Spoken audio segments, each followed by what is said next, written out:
Basically ఏంటంటే కాలేజ్కి వచ్చినప్పుడు అందరం కూడా we come with a very fresh mind. First years especially వచ్చినప్పుడు విల్ బి ఎక్సైటెడ్. ఎందుకంటే అప్పటి వరకు ఇంటర్మీడియట్లో ఉండటం నుండి ఇంజనీరింగ్లోకి రావటం అంటే it is a altogether a different kind of experience అక్కడ నుండి. ఎందుకంటే you will be going to spend in college for a considerable amount of time, 4 years at a time. Schooling తర్వాత అదే లాంగెస్ట్ ఫేజ్ ఆఫ్ ఎడ్యుకేషన్ ఉంటుంది, under graduation అన్నది. So దీంట్లో చాలామంది ఎక్సైటెడ్గా వస్తారు. యూజువలీ ఇంటరాక్షన్ ఉండడం అన్నది చాలా మంచిది డిఫరెంట్ ఇయర్స్ వాళ్ళకంటే, సెకండ్ ఇయర్స్ ఫస్ట్ ఇయర్స్ వాళ్ళకి, అదేవిధంగా థర్డ్ ఇయర్స్ ఫోర్త్ ఇయర్స్ నుండి ఫస్ట్ ఇయర్స్ వాళ్ళకి.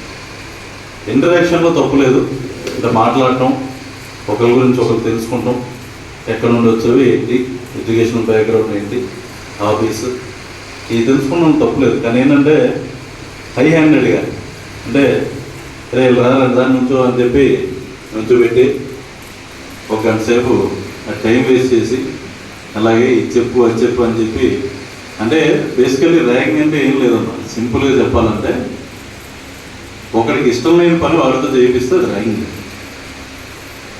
ఇన్ సింపుల్ వర్డ్స్, ఎవరికైనా ఇష్టం లేకుండా ఒక పని మీరు వాళ్ళతో బలవంతంగా కింద చేయించాలనుకుంటే అది ర్యాగింగ్. మీరు పిలిచినప్పుడు వాడు కూడా అంతే హ్యాపీగా వచ్చి మీతో మాట్లాడితే దట్స్ కాల్డ్ ఫ్రెండ్లీ ఇంటరాక్షన్. అలా కాకుండా వాడిని బెదరగొట్టి రాకపోతే ఏమో అనుకుంటారో సీనియర్ కదా అన్న భయంలో కింద పెట్టి బలవంతంగా పిలుచుకుంటే అది ర్యాగింగ్ అవుతుంది. సో మా సజెషన్ ఏంటంటే from police side, usually ragging especially 1997లో మనకి యాంటీ ర్యాగింగ్ యాక్ట్ అనేది రావడం జరిగింది. దాంట్లో we have around various punishments ranging from minimum of 6 months to maximum of 10 years వరకు కూడా.